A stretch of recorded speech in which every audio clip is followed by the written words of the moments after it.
Item 15 do nosso edital, a gente vai começar a falar de garantias bancárias. E a gente vai começar estudando o que é aval.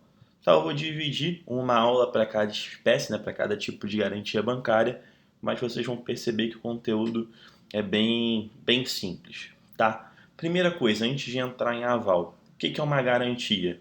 A garantia é um reforço que você dá para cumprir uma determinada obrigação. Tá? Como assim? Imagina que eu chego, viro para você, falo, você me empresta R$ 1.000?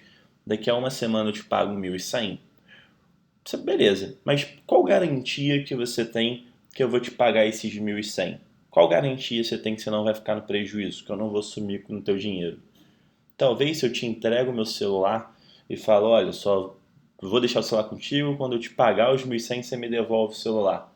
É uma espécie de garantia. Então a gente vai estudar, né, todas essas garantias bancárias e a gente precisa entender que existem dois tipos de garantia: a garantia de pessoas e a garantia real. A garantia de pessoas é quando uma pessoa, né, ou mais de uma pessoa, garante o pagamento da dívida daquele determinado devedor. Então, no meu exemplo, se eu pego R$ 1.000 emprestado com você e falo que eu vou te pagar 1.100, aí você fala, Brian, mas se você não pagar? Fala, se eu não pagar, o Joãozinho paga. E o Joãozinho fala, não, eu vou pagar. Então, é uma garantia de pessoa. Além de mim, você vai poder cobrar alguém. E a garantia real é quando eu dou um bem em garantia. Igual meu primeiro exemplo. Eu deixo o celular com você e você só me devolve meu celular quando eu pagar. Tá? Entendendo esses preceitos básicos, vamos começar a estudar a aval. A aval é uma garantia pessoal, então não é uma garantia real. Primeira coisa que a gente tem que saber caso a banca peça para a gente. Então eu sei que a aval não é uma garantia real, que a aval é uma garantia pessoal. De pagamento de um título de crédito, dada por terceiro, ou seja, quem dá o aval é conhecido como avalista, e a pessoa que recebe essa moral do avalista, né, o devedor que recebe essa confiança do avalista, é o avalizado. Tá? Essa questão de avalista e avalizado, você só precisa entender quem é quem, né? Avalista é quem está dando a garantia e o avalizado é quem está recebendo essa moral, né? Quem está ali tendo a sua dívida protegida pelo avalista. Brian, entendi tudo, só que, pô, eu não sei o que é um título de crédito. Me explica isso, o que é um título de crédito? Título de crédito é um compromisso que o devedor assina, então é um título, é um papel que o devedor assina se comprometendo a pagar uma determinada quantia, tá? O título de crédito mais famoso que tem é o cheque. Então, quando você vai lá, assina um cheque, fala, olha, toma aqui, deposita aqui, ó, vou te pagar R$ 1.000 em cheque. Cheque é um título de crédito. Nota promissória é um título de crédito. Contrato de... Nossa, questão de câmbio também é não câmbio de moeda, tá? Câmbio de troca também é de bens, de valores. Debêntures também são títulos de crédito. Então, o mais comum é o cheque, mas tudo que for um papel, tá? For um título que tenha ali uma obrigação de pagar, né? Que o devedor se compromete a pagar um determinado valor a alguém, é um título de crédito, tá? Então é uma dívida realmente em valor. E a gente precisa entender que o aval ele só se aplica em título de crédito.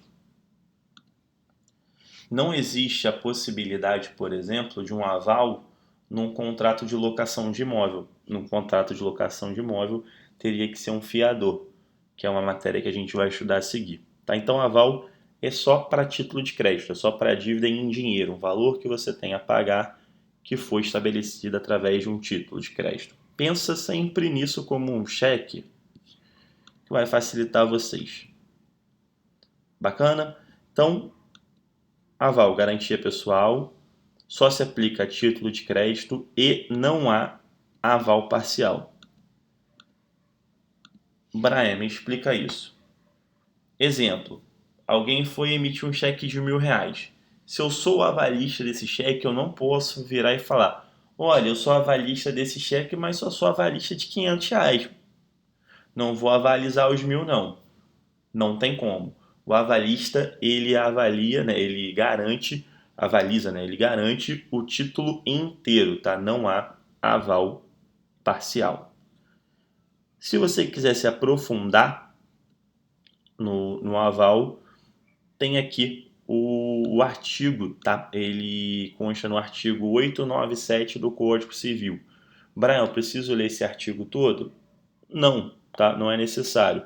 Até porque o que é mais importante eu vou passar aqui a seguir. Mas eu sei que tem uma galera que gosta de se aprofundar, né? Para quem quer se aprofundar, vale a pena a leitura. Mas o que você precisa saber desse artigo tá aqui. O aval ele é dado no próprio título de crédito. Por isso que ele só pode ser dado em título de crédito. E o aval pode ser dado no verso ou no anverso do título. Brian, o que é anverso? Verso é atrás, né? Então, pode ser atrás. E an, né? Esse prefixo an, ele significa o contrário. Então, é o oposto do verso, que é nada mais, nada menos do que a frente, né? do título. O pessoal cria umas palavras mais difíceis, mas é isso. Então, pode ser no verso ou no anverso, na frente do título, tá? Se porventura o aval for dado no anverso, for dado na frente do título, basta só a assinatura, tá? Aqui basta só a assinatura. Se for dado no verso do título, é necessário explicitar que é aval. Então aqui o cara pode assinar e colocar bom para aval, uma expressão muito usada, tá? Se o cara assina na frente do título, né, junto com o devedor, ele já está sendo avalista, não precisa colocar mais nada. Se ele assinar no verso do título, ele precisa escrever de forma expressa que ele está avalizando o título e colocar a assinatura. Bacana? Bacana. O aval, ele permite a ação de regresso.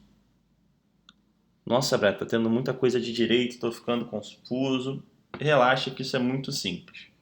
O que é ação de regresso? Vamos imaginar aqui uma história, tá? Vamos imaginar aqui uma história.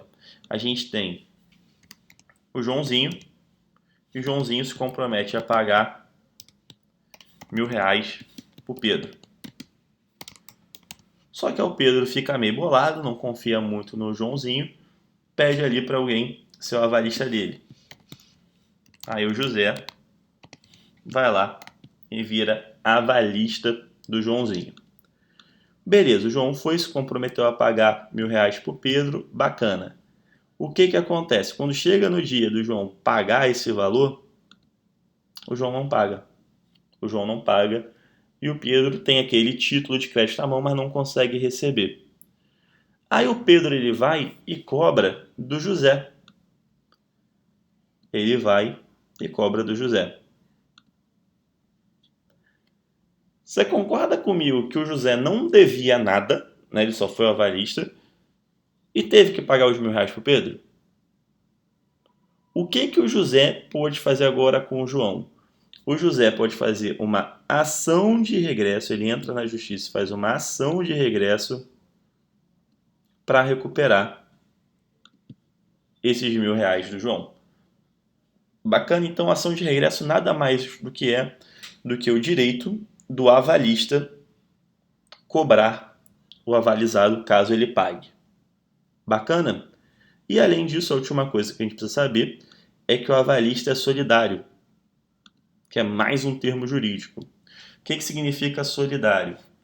Quando o José foi e assinou ali o título, deu aval ao título, é como se a dívida passasse a ser tanto dele quanto do João. E qual é o efeito prático disso? Que não tem o benefício de ordem. O que é esse benefício de ordem? O Pedro, ele pode cobrar tanto o João quanto o José. A gente vai estudar em fiança que no caso de fiança, se o José fosse fiador de João, o Pedro primeiro teria que cobrar o João, ou seja, tem uma ordem de cobrança. Ele primeiro teria que cobrar o João para depois cobrar o José. No aval, não. O Pedro pode cobrar qualquer um dos dois. Não tem ordem para a cobrança, tá? Não tem ordem para a cobrança. Bacana, gente. Matéria simples, né? Quando a gente fala de garantia bancária, muita gente acha que vai ser complexo. Existem vários detalhes, né? Como essa questão da assinatura no verso, no reverso, essa questão da ação de regresso. Eu sei que são detalhezinhos, mas quando a gente começar a fazer as questões, tá? Que ali o examinador ele tenta misturar aval com fiança principalmente, a gente vai ver que sabendo o conceito dos dois, fazendo ali umas 5, 10 questões, a gente já fica com isso na veia. Beleza? Forte abraço e bons estudos!